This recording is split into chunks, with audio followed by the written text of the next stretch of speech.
सुनिया सुख ना पायन मूल नाम विशुन्या एक मोह फिर जोनी पाहे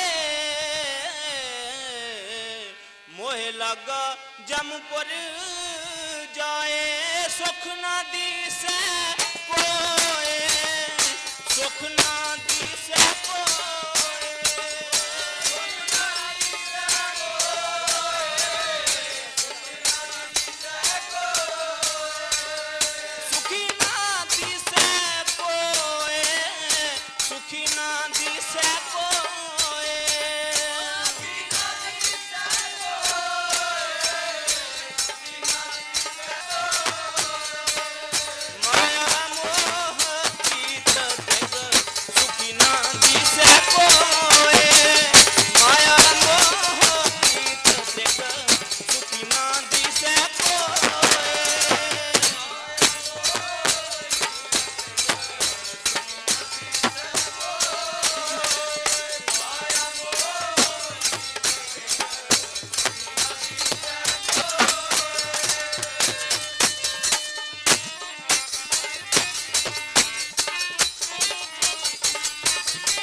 परम सत्कारयोग उपस्थित सत्संगियों रसना पवित्र करो ते सब गज के आखो धन श्री सतगुरु प्रताप सिंह जी।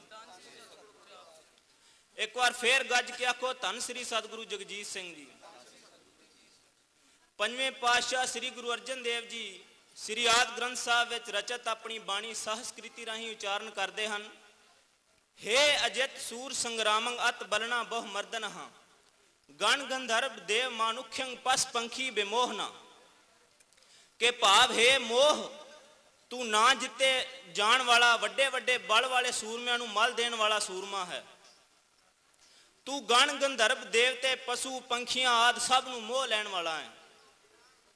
सज्जनों मोह दे विद्वानां ने कई अर्थ कीते हन जिन्हां विचों एक अर्थ स्नेह जां मुहब्बत भी है ते इह मनुख दे पंजां वैरियां विचों एक वैरी भी मन्निया गया है। ते इस तो रक्षा करन वास्ते साहिब गुरबाणी विच लिखदे ने काम क्रोध और लोभ मोह बिन सजाए अहूं मेव नानक प्रभ सरनागति कर प्रसाद गुरदेव। जे गौर नाल विचारिया जावे तां मनुख इन्हां पंजां विचों किसी अकले कले का भी मुकाबला करने दे समर्थ नहीं हैगा।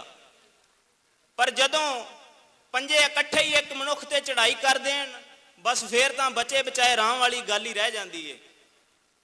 इसलिए गुरु साहब पुकार करते ने पंच बखादी एक गरीबा राखो राखण हारे खेद करे बहुत संतावै आयो सरन तुहारे। सो अज मैं आप जी के सामने केवल एक मोह सूरमे की ही गल करांगा। संसार की साजना नूं ध्यान नाल वेख्या जावे तां पता लगता है कि हरेक जानदार वस्तु मोह दे विच रंगी हुई है। भावें कोई दो लत्तां वाला है भावें कोई चार लत्तां वाला है भावें कोई पेट दे भार तुरन वाला है ते भावें कोई उड्डण वाला। दुनिया के कोने कोने में इस मोह का पसारा है। सज्जनों गां दे सारा दिन घाह खांदी दे दंद घस जाते हैं पर जदों रज जाती है तो दुध का भरिया हवाना लैके अपने बच्चे के सामने आ खलोंदी है और उसनूं तृप्त करती है। बांदरां दी जात सब तो चंचल मनी गई है पर कहते ने जदों बांदरी का बच्चा मर जाता है तो उसके कुरंग नूं छाती नाल लैके उदों तक तुरी फिरदी है जब तक उसते दूसरा बच्चा जन्म नहीं लैंदा। होर मोह की लीला वेखनी है तो अपने घर रहिंदियां चिड़ियां वाल तको। वो आंडे देण तो पहला आलना बनाउंदियां ने फिर आंडे देंदियां ने। जदों आंडियां चों बच्चे बाहर आउंदे ने तां चोगा लिया लिया के उन्हां दे मूँह विच पाउंदियां ने क्योंकि मोह हुंदा उन्हां विच। इसलिए मोह दे वस होया इस तरह करदियां ने। एक कवि लिखदा है कि जानवरां विच भी किन्ना मोह है। ओ पौंदी ਲਾਸ਼ ਤੇ ਵੇਖ ਮੁਰਗੀ ਤੇ ਬੱਚੇ ਪਰਾਂ ਦੇ ਹੇਠ ਲੁਕਾਉਂਦੀ ਏ ਤੇ ਮੋਹ ਬੱਚਿਆਂ ਦਾ ਕਰ ਬੱਕਰੀ ਵੀ ਤੇ ਜੰਗ ਨਾਲ ਬਘਿਆੜ ਮਚਾਉਂਦੀ ਏ ਕਰ ਕਿਸੇ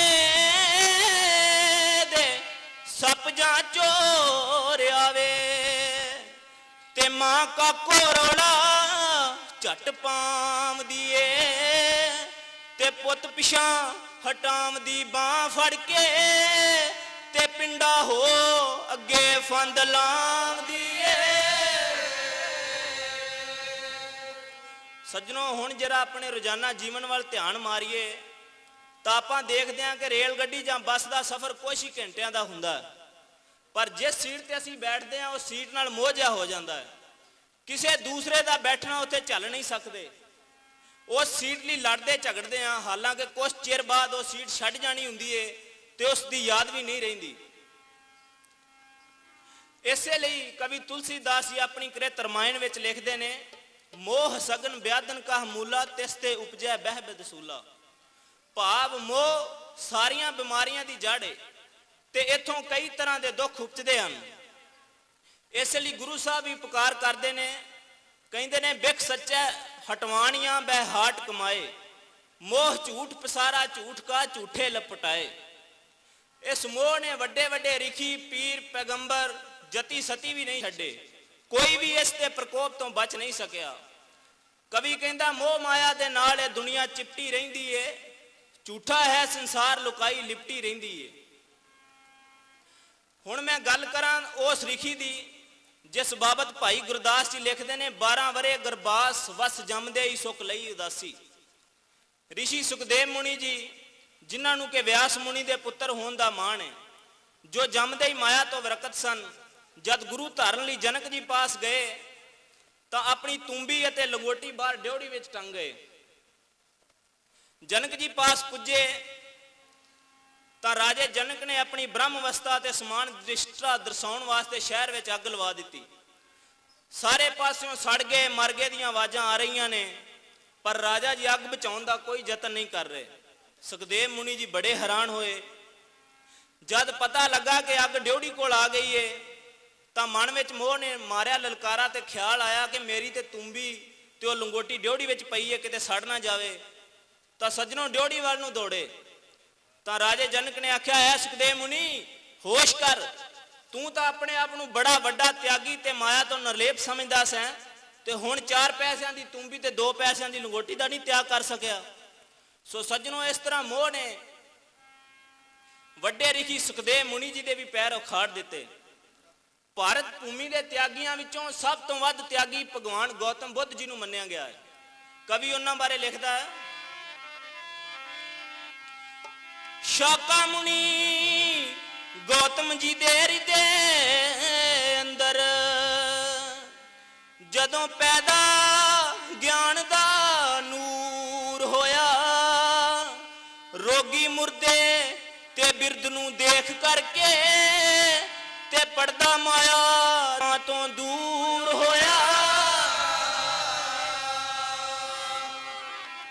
ਸੋਚਣ ਲੱਗਾ ਕਿ ਛੱਡ ਕੇ ਮੈਂ ਵਿਛਾਈ ਤੇ ਚੱਲ ਜੰਗਲੀ ਜੋਗ ਕਮਾਨ ਚੱਲੀਏ ਮਾਤਾ ਪਿਤਾ ਤੇ ਇਸਤਰੀ ਪੁੱਤ ਤਜ ਕੇ ਤੇ ਹੋ ਜੰਗਲਾਂ ਨੂੰ ਨਿਰਮਾਣ ਚੱਲੀਏ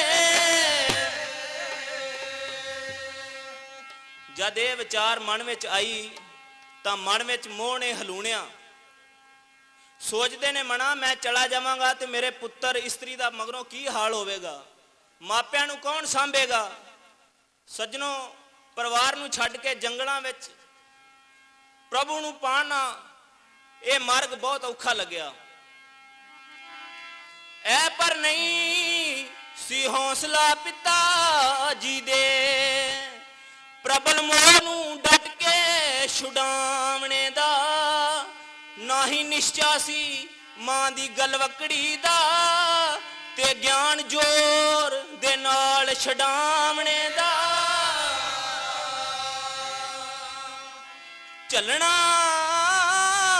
कठिन दिसया प्यारी नार संदा ते चाका मार चीका गश खामने दा पुत्तर लाडला लत्तां नूं आण चिमड़ू ते सा सतना कदम उठावने दा। इस तरह दियां सोचां सोचदे कई दिन लंघ गए।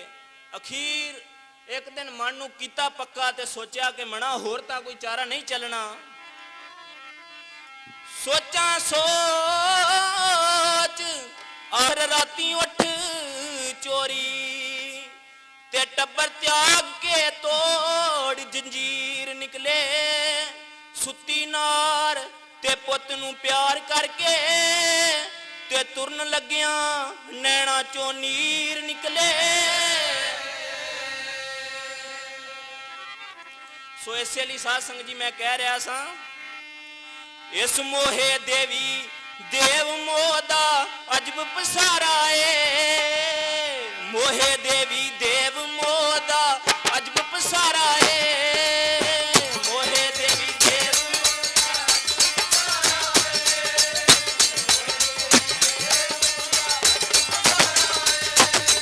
एदा करना करना कठिन महान मोदा सागर पारा है एदा करना कठिन महान मोदा सागर पारा है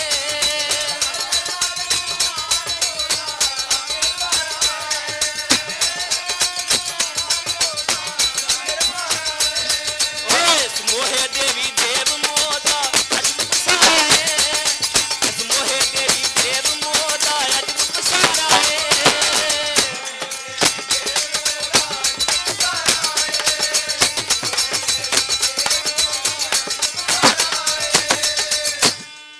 इस मोहे देख पैगंबर बन दे घोड़े ने किसे दे मोया रूप बसंत विछोड़े ने मोदी खा के मार किसे ने राम नू घर चों कट दिता मोदे आखे लग किसे ने पूरन अपना वड दिता। इस मोह ने मच्छी मरनी नू लोहे दा चना चबा दिता इस मोह ने चकमी चातर नू जागण दा वल सिखा दिता।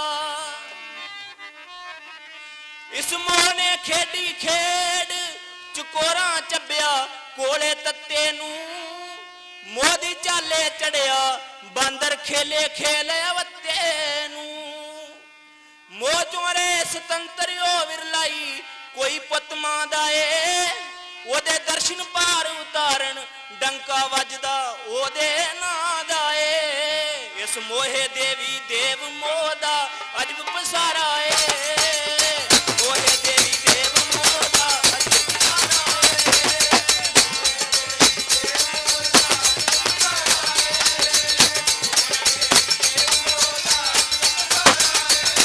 एदा करना कठिन महान मोदा सागर पारा ए करना कठिन महान मोदा सागर पारा ए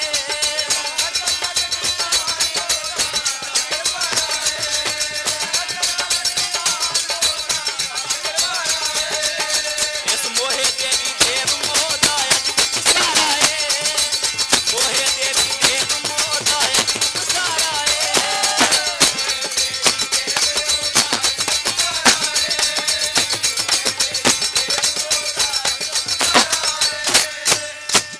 सज्जनों इस छंद दी एक लाइन इस मोह दे मोहे देख पैगंबर बनदे घोड़े ने ਇਹਦੀ व्याख्या मैं समय की पाबंदी ਨੂੰ ਮੁੱਖ ਰੱਖਦਿਆਂ करदा कि हजरत मोहम्मद साहब की बेटी फातिमा के दो लड़के सन हसन ते हुसैन। एक दिन ये अपने नाने हजरत मोहम्मद साहब को कहन लगे ओ ईद के दिन हजरतों से यूं कहने लगे हुसैन नाना जी मंगवा दो मुझे जन्नत से घोड़ा मुझे। हजरतों ने यूं कहा मेरे कंधे पर चढ़ो और नन्हे मुन्ने मुख से कहते चलो घोड़ा मुझे। ਤਾਂ ਹੁਸੈਨ ਨੇ ਆਖਿਆ ਕਿ ਨਾਨਾ ਜੀ ਤੁਸੀਂ ਘੋੜੇ ਵੀ ਬਣ ਜਾਓਗੇ ਤੇ ਮੈਂ ਸਵਾਰੀ ਵੀ ਕਰ ਲਾਂਗਾ, ਪਰ ਲਗਾਮ ਦੀ ਥਾਂ ਖੀ ਫੜਾਂਗਾ। ਤਾਂ ਸੱਜਣੋ ਹਜ਼ਰਤ ਮੁਹੰਮਦ ਸਾਹਿਬ ਕੀ ਜਵਾਬ ਦਿੰਦੇ ਨੇ ਕਿ ਐ ਬੇਟਾ, जुल्फ मेरी बांध लो अगर चाहिए तुझे लगाम, चल पड़ूंगा बेउजर जिस तरफ तू मोड़ा मुझे। ते इतिहास दसदा है कि मोह दे वस होया हजरत मुहम्मद साहब घोड़ा बने ते घोड़े की तरह हिणक के आवाज भी दी। इसलिए कहते ने कब शंकर मोह महासुर से विरले जन पाए बबेक बचे। भाई गुरबाणी में लिखते ने ज्यों जननी गर्भ पालती सुत की कर आसा, भाव जिस तरह माता पुत्र दी आस करके गर्भ अवस्था में ही अपने बच्चे का ख्याल रख दी है तो मरण तक उसका कितना मोह कर दी है। सज्जनों इस बाबत मैं आप जी के सामने अर्ज करा कि एक बुढ़ी मां सी, उसका पुत्र उसनूं बहुत तंग करया करदा सी। तो माता ने तंग आके श्राप दिता कि जा बेटा, जब तक मैं तेनू माफ नहीं करांगी तब तक तेरी जान नहीं निकलेगी। सज्जनों समा पा के वो लड़का बीमार होया, बड़ी दवा दारू की पर कितों कोई असर ना होया। अखीर एक महात्मा पास गया, तो महात्मा ने समाधि लीन हो के देखा तो उस लड़के नूं आंदे ने कि बेटा तेरी माता का दिता श्राप सामने आया है, जिन्ना चिर तेनू वो माफ नहीं करेगी उन्ना तक तेरी जान नहीं निकलनी। सज्जनों माता नू मंगवाया गया, महात्मा ने आख्या कि माता जी कृपा करो, तुहाडा बेटा है बड़ा औखा हो रहा है, जे तुसीं इहनूं माफ करोगे तो इसकी जान सौखी निकलेगी। तो माता ने आख्या कि महात्मो जिन्ने दुख इन्हें मैनू दिते ने, जे 10वां हिस्सा भी तुहानूं दिते हुंदे तां तुसीं भी कदी इसनूं माफ नहीं सी करना, इसलिए मैनू इसनूं माफ कर ली ना आखो। तो महात्मा ने आख्या चंगा फिर इसनूं जिंदे नूं जला देने आ। सज्जनों लकड़ां मंगवाइयां, चिखा बनवाई, बच्चे नूं उपर लटा दिता, हुक्म होया कि अग ला दिओ। जदों अग लाउण लगे तो सज्जनों मां दा दिल तां फिर भी मां दा ही हुंदा है, दौड़ के बच्चे दे उपर जाके लेट गई ते कहण लगी कि जा बेटा मैं तेनू माफ कीता, तेनू माफ कीता। ते सज्जनों बेटे दे प्राण निकल गए, क्योंकि मोह सी। इसके मुकाबले भाई गुरदास जी गुरबाणी में लिखते हैं सतगुर सच्चा पातशाह बेपरवाह साहबा, नौ गरीब नवाज है बेमुहताज ना मोह मुहाबा। सतगुर ही है जो मोह तो बिना हो सकता है, ते जां वो सिख जिस ते सतगुर कृपा करे। अज सुल्तानपुर की धरती तो श्री गुरु नानक देव पातशाह जगत सुधारन लई जा रहे हैं, तां मोह परिवार अते साख संबंधियों के रूप में सामने आ खलोता। भैन नानकी ने बड़े तरले किए पर श्री गुरु नानक देव पातशाह ने मोह नूं त्याग्या। सज्जनों एक ना किसी दी मनी ते चिट्टे दिन हो गए हो गए। कोई कवि लिखता है ऐ पर गुरु नानक जदों तुरन लगे ते चिट्टा चानन हाजर परवार है सी। सारा पिंड संबंधी समझाउण वाले ते सस कर रही हाल पुकार है सी।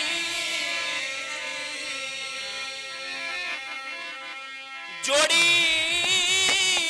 पुत्रां दी चंबड़ बां गई ते ना जाओ पिता कहंदी वार वार है सी। प्रतिबता अतरंगी दो चरण फड़ के तेरा ही डोल आंसू जारो जार है सी। ऐ पर गुरदा रिदा डोलिया ना कहंदे आ गया हुक्म करतार दाए। नारी पुत्तां दे सुख नूं वार के ते करना दूर दुख सारे संसार दाए। सज्जनों इस तरह सारे परिवार के मोह नूं त्याग के जगत के सुधारन वास्ते निकल पे। सब गज के आखो धन श्री गुरु गोबिंद सिंह जी।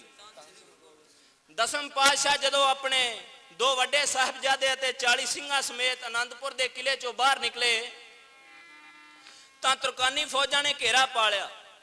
ਚਮਕੌਰ ਦੀ ਗੜੀ ਵਿੱਚ ਮਹਾਨ ਯੁੱਧ ਹੋਇਆ ਤਾਂ ਸਾਹਿਬਜ਼ਾਦਾ ਅਜੀਤ ਸਿੰਘ ਦਸਮ ਪਾਤਸ਼ਾਹ ਤੋਂ ਜੰਗ ਵਿੱਚ ਜਾਣ ਲਈ ਆਗਿਆ ਮੰਗੀ ਤਾਂ ਦਸਮ ਪਾਤਸ਼ਾਹ ਨੇ ਸੱਜਣੋ ਮੋਹ ਦੀਆਂ ਤਨਾਵਾਂ ਤੋੜ ਕੇ ਆਪਣੇ ਪੁੱਤਰ ਨੂੰ ਖੁਸ਼ੀ-ਖੁਸ਼ੀ ਜੰਗ ਵਿੱਚ ਤੋਰਿਆ ਤੇ ਉਸ ਨੂੰ ਕੀ ਕਹਿੰਦੇ ਨੇ,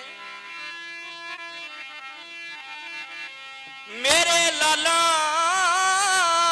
ਚੋਂ ਮਹਿੰਗਿਆ ਮੋਤੀਆ ਵੇ ਆਪ ਤੇਰੇ ਤੇ ਨਵੀਂ ਚੜਾਉਣ ਲੱਗਾ, ਮੇਰੇ ਦੁੱਧਾਂ ਦੇ ਪਾਲਿਆ ਮੱਖਣਾ ਓਏ ਤੇ ਤੈਨੂੰ ਪੱਥਰਾਂ ਨਾਲ ਟਕਰਾਉਣ ਲੱਗਾ।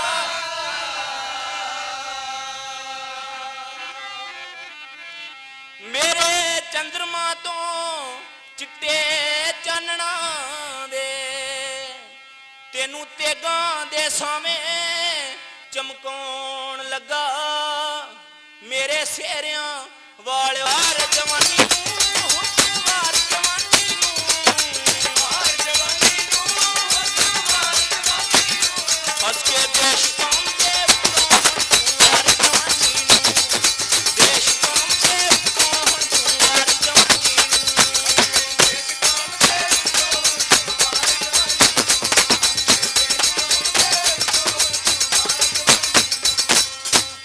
ਜੇ ਤੂੰ ਨਾਮ ਹੈ रोशन करना ता फिर मरनो का तो डरना, जे तू नाम है रोशन करना ता फिर मरनो का तो डरना, जे तू नाम है रोशन करना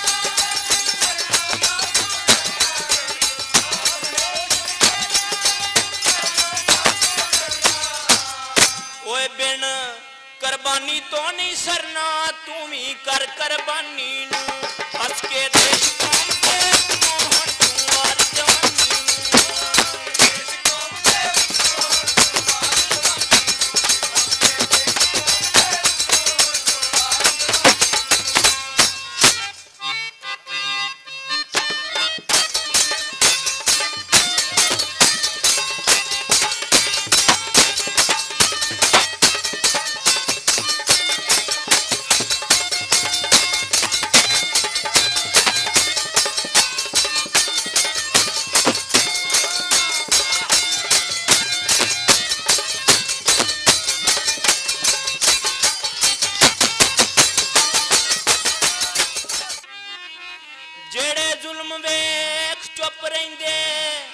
ਉੱਥੇ ਕੌਡੀ ਮੁੱਲ ਨਾ ਪੈਂਦੇ ਨਾਲੇ ਮਾਰ ਜਮਾਂ ਦੀ ਸਹਿੰਦੇ ਛੱਡ ਕੇ ਦੁਨੀਆ ਫਾਨੀ ਨੂੰ ਸਾਰੇ ਲੋਕ ਯਾਦ ਨੇ ਕਰਦੇ ਜਿਹੜੇ ਦੇਸ਼ ਕੌਮ ਲਈ ਮਰਦੇ, ਸਾਰੇ ਲੋਕ ਯਾਦ ਨੇ ਕਰਦੇ ਜਿਹੜੇ ਦੇਸ਼ ਕੌਮ ਲਈ ਮਰਦੇ, ਯਾਦ ਨੇ ਕਰਦੇ ਜਿਹੜੇ ਦੇਸ਼ ਕੌਮ ਲਈ ਮਰਦੇ,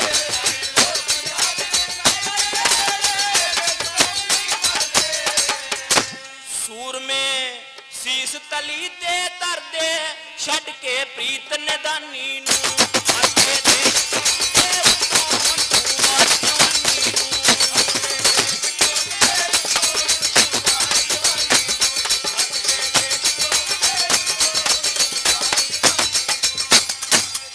सो सज्जनों मैं अर्ज कर रहा सा कि साहब जद जुझार सिंह जी भी जंग विच जाके अपने पिता के सामने शहीद होए, श्री गुरु गोबिंद सिंह जी ने अखी सारा नज़ारा देखा पर मन ते भोरा ना ये गल लियांदी, सगों परमात्मा का शुक्र किया ते की आखदे ने, शुक्र आख के पिता अरदास सोदी ते तू ही रखिया लंग करतार मेरा, मेरी तुच्छ जई पेटा मंजूर हो गई ते पल्ला हो गया साफ करतार मेरा, दिती तेरी अमानत मैं मोड़ तेनू ते हौला हो गया कर्ज दा भार मेरा, रोंदे पे ने लोक मैं आखदा हां ते सफल हो गया अज परिवार मेरा।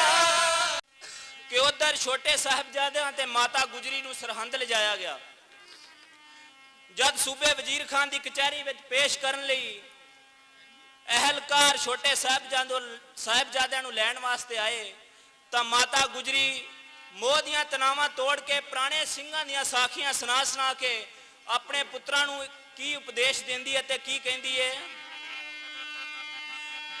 ਕਰ ਕੁਰਬਾਨੀ ਬੱਚਿਓ ਡੁੱਬਦੀ ਕੌਮ ਬਚਾਉਣੀ ਏ, ਕਰ ਕੁਰਬਾਨੀ ਬੱਚਿਓ ਡੁੱਬਦੀ ਕੌਮ ਬਚਾਉਣੀ ਏ।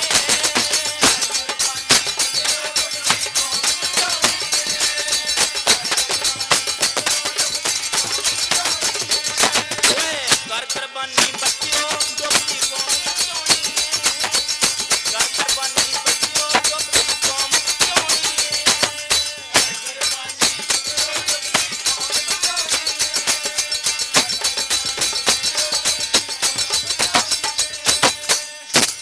ਮਾਤਾ ਆਖੇ ਮਮਤਾ ਮਾਰੀ, ਉਠੋ ਪੁੱਤਰੋ ਕਰੋ ਤਿਆਰੀ, ਤੁਹਾਨੂੰ ਲੈਣ ਆਏ ਸਰਕਾਰੀ ਸਿੱਖੀ ਰੱਖ ਵਿਖਾਉਣੀ ਏ, ਕਰ ਕੁਰਬਾਨੀ ਬੱਚਿਓ ਡੁੱਬਦੀ ਕੌਮ ਬਚਾਉਣੀ ਏ।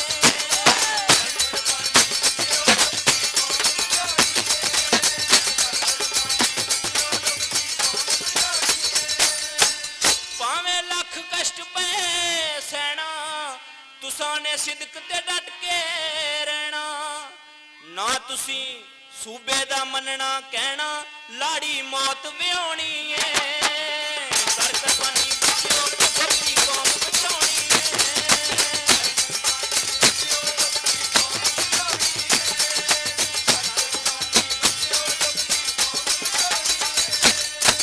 ਭਾਵੇਂ ਲੱਖ ਕਸ਼ਟ ਪਏ ਸਹਿਣਾ, ਤੁਸਾਂ ਨੇ ਸਿਦਕ ਤੇ ਡਟ ਕੇ ਰਹਿਣਾ, ਨਾ ਤੁਸੀਂ ਸੂਬੇ ਦਾ ਮੰਨਣਾ ਕਹਿਣਾ, ਜਾ ਕੇ ਜਿੰਦ ਮੁਕਾਉਣੀ ਏ, ਕਰ ਕੁਰਬਾਨੀ ਬੱਚਿਓ ਡੁੱਬਦੀ ਕੌਮ ਬਚਾਉਣੀ ਏ।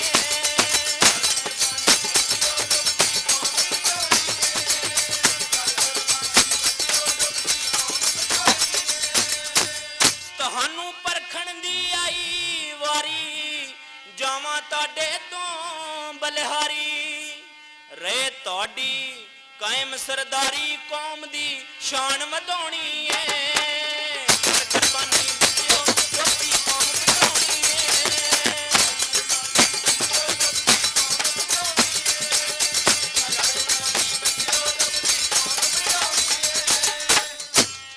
ਸੋ ਸਾਧ ਸੰਗਤ ਜੀ, ਇਸ ਤਰ੍ਹਾਂ ਛੋਟੇ ਸਾਹਿਬਜ਼ਾਦਿਆਂ ਨੇ ਵੀ ਸ਼ਹੀਦੀ ਪ੍ਰਾਪਤ ਕੀਤੀ। ਕਵੀ ਤੁਲਸੀਦਾਸ ਜੀ ਲਿਖਦੇ ਨੇ, ਹਿੰਦੂਆਂ ਦੇ ਪਵਿੱਤਰ ਗ੍ਰੰਥ ਭਾਗਵਤ ਗੀਤਾ ਦਾ ਵੀ ਇੱਕ ਸ਼ਲੋਕ ਹੈ, ਨਸ਼ਟੋ ਮੋਹ ਲਬਦੋ ਗਿਆਨੰ, ਭਾਵ ਗੁਰੂ ਦੇ ਦਿੱਤੇ ਗਿਆਨ ਨਾਲ ਹੀ ਸਿੱਖ ਦੇ ਮੋਹ ਦਾ ਨਾਸ ਹੋ ਜਾਂਦਾ ਹੈ, ਜਾਂ ਉਹ ਜਿਸ ਤੇ ਗੁਰੂ ਕਿਰਪਾ ਕਰੇ। ਤੇ ਹੁਣ ਉਹ ਸਿੱਖ ਜਿਨ੍ਹਾਂ ਦੇ ਸਤਿਗੁਰਾਂ ਨੇ ਕਿਰਪਾ ਕੀਤੀ ਤੇ ਜਿਨ੍ਹਾਂ ਨੇ ਆਪਣੇ ਪਰਿਵਾਰ ਦੀ ਵੀ ਕੋਈ ਫਿਕਰ ਨਾ ਕੀਤੀ ਤੇ ਦੇਸ਼ ਕੌਮ ਵਾਸਤੇ ਜਾਨ ਵਾਰ ਦਿੱਤੀ। ਮੁਗਲਾਂ ਦੇ ਰਾਜ ਦੀ ਗੱਲ ਹੈ, 10ਵੇਂ ਪਾਤਸ਼ਾਹ ਤੋਂ ਬਾਅਦ ਜਦੋਂ ਸਿੰਘ ਲੁਕ ਛਿਪ ਕੇ ਦਿਨ ਕੱਟਿਆ ਕਰਦੇ ਸਨ ਤਾਂ ਪਿੰਡ ਪੂਲਾ ਜ਼ਿਲ੍ਹਾ ਲਾਹੌਰ ਦਾ ਇੱਕ 23 ਕੁ ਵਰਿਆਂ ਦਾ ਨੌਜਵਾਨ ਭਾਈ ਤਾਰੂ ਸਿੰਘ, ਜੋ ਇਹਨਾਂ ਸਿੰਘਾਂ ਨੂੰ ਪ੍ਰਸ਼ਾਦਾ ਛਕਾਉਣ ਦੀ ਸੇਵਾ ਕਰਿਆ ਕਰਦਾ ਸੀ। ਇਸ ਦੇ ਪਰਿਵਾਰ ਦੇ 3 ਜੀ ਸਨ, ਇੱਕ ਅੰਨੀ ਮਾਤਾ, ਇੱਕ ਵਿਧਵਾ ਭੈਣ ਤੇ ਇੱਕ ਇਹ ਆਪ। ਇਸ ਦੀ ਮਾਂ ਤੇ ਭੈਣ ਇਹਨਾਂ ਸਿੰਘਾਂ ਦਾ ਪ੍ਰਸ਼ਾਦਾ ਪਾਣੀ ਤਿਆਰ ਕਰਨ ਦੀ ਸੇਵਾ ਕਰਦੀਆਂ ਸਨ।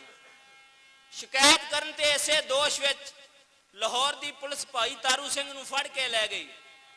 ਜਦੋਂ ਪਤਾ ਲੱਗਾ ਮਾਂ ਨੂੰ ਕਿ ਮੇਰੇ ਪੁੱਤ ਨੂੰ ਇਸ ਦੋਸ਼ 'ਚ ਪੁਲਿਸ ਫੜ ਕੇ ਲੈ ਗਈ ਹੈ, ਤਾਂ ਆਪਣੇ ਪੁੱਤ ਕੋਲ ਜਾ ਕੇ ਕਹਿੰਦੀ ਕਿ ਬੇਟਾ ਮੇਰੀ ਛਾਤੀ ਨੂੰ ਦਾਗ ਨਾ ਲਾਈ, ਧਰਮ ਰੱਖੀ। ਤੇ ਕੀ ਕਹਿੰਦੀ ਹੈ? ਧਰਮ ਨਾ ਤਜਿਓ ਬੇਟਾ, 4 ਦਿਨ ਜੀਵਨ ਦੇ ਕਾਰਨ, ਧਰਮ ਨਾ ਤਜਿਓ ਬੇਟਾ, 4 ਦਿਨ ਜੀਵਨ ਦੇ ਕਾਰਨ, ਧਰਮ ਨਾ ਤਜਿਓ ਬੇਟਾ।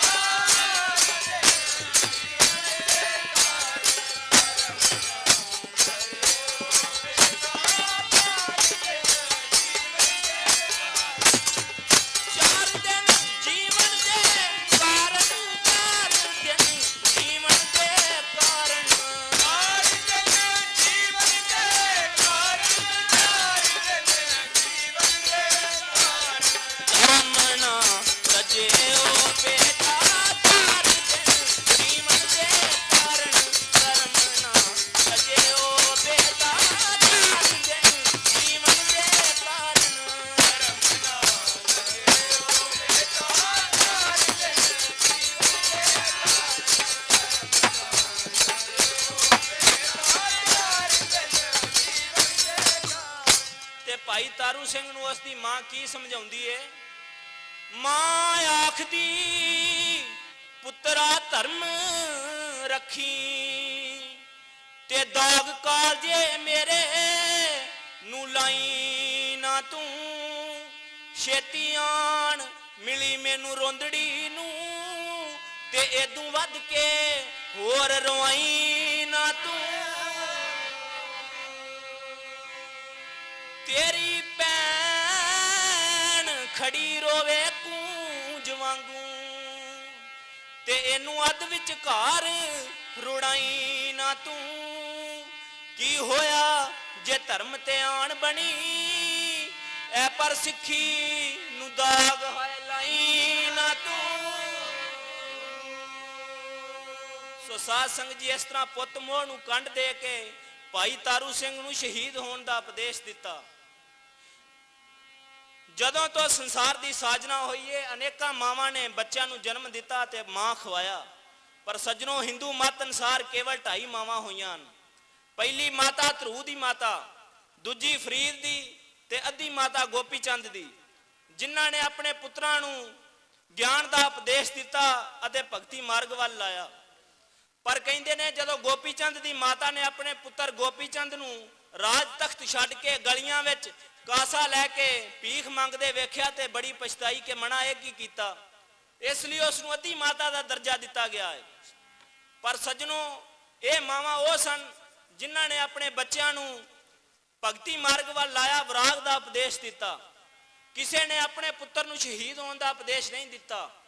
पर सिख इतिहास विच अजिहियां अनेकां मावां हुंदियां हन जिन्हां ने अपने पुत्रां नू शहीद होने का भी उपदेश दिता। सो मैं गल कर रहा सा जिस तरह भाई तारू सिंह दी माता ने अपने भाई तारू सिंह नू शहीद होने का उपदेश दिता। भाई तारू सिंह लाहौर पहुंच गया, जाके फतेह बुलाई तो सूबा जकरिया खान नू अग लग गई। सख्त सजावां दित्तियां गईयां, तसीहे दिते गए कि ईन मान लै, लालच भी दिते गए। पर भाई तारू सिंह एक ना मनी, विधवा भैन ते अन्नी माता का भी सज्जनों मोह ना कीता।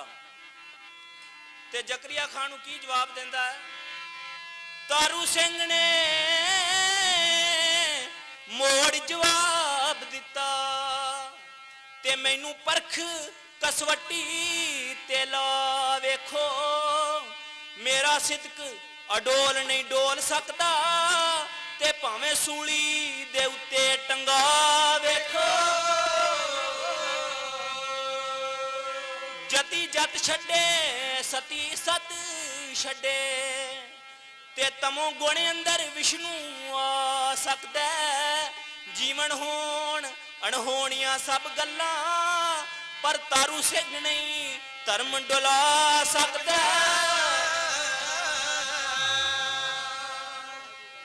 सो सज्जनों इस तरह भाई तारू सिंह ने मोड़ नू त्याग के हसदे हसदे शहीदी प्राप्त करी।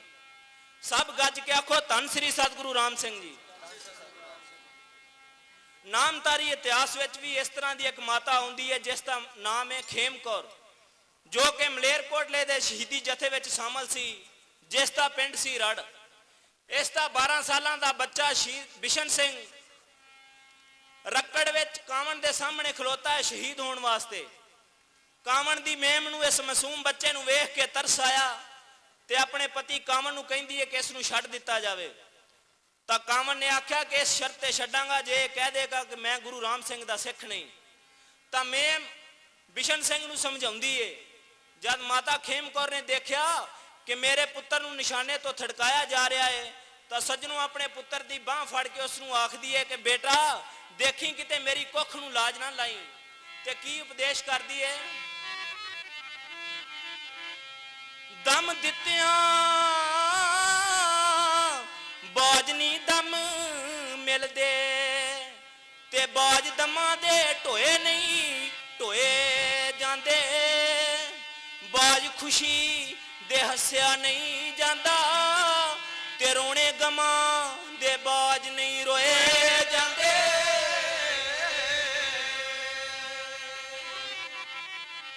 दर्दां बाज नहीं सीने विच शेक पैंदे ਤੇ ਸ਼ੇਕਾਂ ਬਾਜਨੀ ਮੋਤੀ ਪਰੋਏ ਜਾਂਦੇ ਵੇ ਪੁੱਤ ਦਾਗ ਗੁਲਾਮੀ ਦੇ ਦੇਸ਼ ਉਤੋਂ ਅਣਖੀ ਕੌਮਾਂ ਦੇ ਬਾਜ ਨਹੀਂ ਧੋਏ ਜਾਂਦੇ। ਸੱਜਣੋ, ਇਸ ਤੋਂ ਪਹਿਲਾਂ ਇਸ ਮਾਤਾ ਦਾ ਪਤੀ ਚੜਤ ਸਿੰਘ ਸ਼ਹੀਦ ਹੋ ਚੁੱਕਾ ਸੀ ਤੇ ਦੋ ਪੁੱਤਰ ਹਰਨਾਮ ਸਿੰਘ ਅਤੇ ਸੱਦਾ ਸਿੰਘ ਇਸ ਦੀਆਂ ਅੱਖਾਂ ਦੇ ਸਾਹਮਣੇ ਕਾਵਣ ਨੇ ਤੋਪਾਂ ਦੇ ਅੱਗੇ ਉਡਾ ਦਿੱਤੇ ਸਨ। ਤੇ ਹੁਣ ਸ਼ਹੀਦ ਬਿਸ਼ਨ ਸਿੰਘ ਵੀ ਸਾਧ ਸੰਗਤ ਜੀ ਮਾਤਾ ਦਾ ਇਹ ਜਵਾਬ ਸੁਣ ਕੇ ਮੋੜ ਨੂੰ ਤਿਆਗ ਸੁੱਟਿਆ।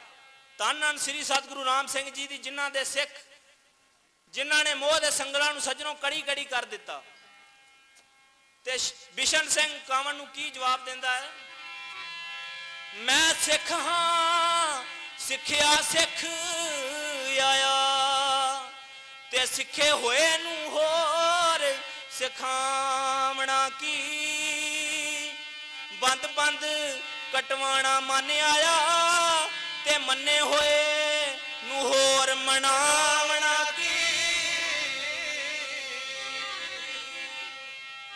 ਖੰਡੇ ਤਾਰ ਦੀ ਪੱਠੀ ਵਿੱਚ ਪੱਕ ਆਇਆ ਤੇ ਪੱਕੇ ਹੋਏ ਨੂੰ ਹੋਰ ਪਕਾਵਣਾ ਕੀ। ਕੀ ਹੋਇਆ ਜੇ ਮੌਤ ਆਈ ਤੇ ਅੱਗੇ ਆਉਣ ਤੇ ਪਿੱਛੇ ਹਟਾਵਣਾ ਨਹੀਂ। ਸੋ ਸਾਧ ਸੰਗਤ ਜੀ, ਇਹ ਸਨ, ਇਹੋ ਜਿਹੇ ਸਨ ਸਤਿਗੁਰੂ ਰਾਮ ਸਿੰਘ ਜੀ ਦੇ ਸਿੱਖ, ਜਿਨ੍ਹਾਂ ਨੇ ਮੋਹ ਨੂੰ ਤਿਆਗ ਕੇ ਗੁਰਬਾਣੀ ਦੀ ਇਹ ਤੁਕ ਸੱਚ ਕਰ ਦਿੱਤੀ ਕਿ ਜਿਨ ਮਿਲ ਮਾਰੇ ਪੰਚ ਸੂਰਬੀਰ ਐਸੋ ਕੌਣ ਬਲੀ ਰੇ। ਸੋ ਆਪਾਂ ਵੀ ਯਤਨ ਕਰੀਏ ਕਿ ਮੋਹ ਨੂੰ ਕਿਸੇ ਨਾ ਕਿਸੇ ਤਰ੍ਹਾਂ ਕੁਝ ਹੱਦ ਤੱਕ ਤਿਆਗ ਕਰ ਸਕੀਏ, ਪਰ ਨਾਲ ਆਪਾਂ ਨੂੰ ਇਹ ਵੀ ਯਾਦ ਕਰ ਲੈਣੀ ਚਾਹੀਦੀ ਹੈ ਗੁਰਬਾਣੀ ਦੀ ਤੁਕ ਕਿ ਨਦਰ ਕਰੇ ਤਾਂ ਇਹ ਮੋਹ ਜਾਏ। ਸੋ ਮੈਂ ਇਹਨਾਂ ਕੁਝ ਕਹਿ ਕੇ ਖਿਮਾ ਦਾ ਜੱਚ ਖਾਂ।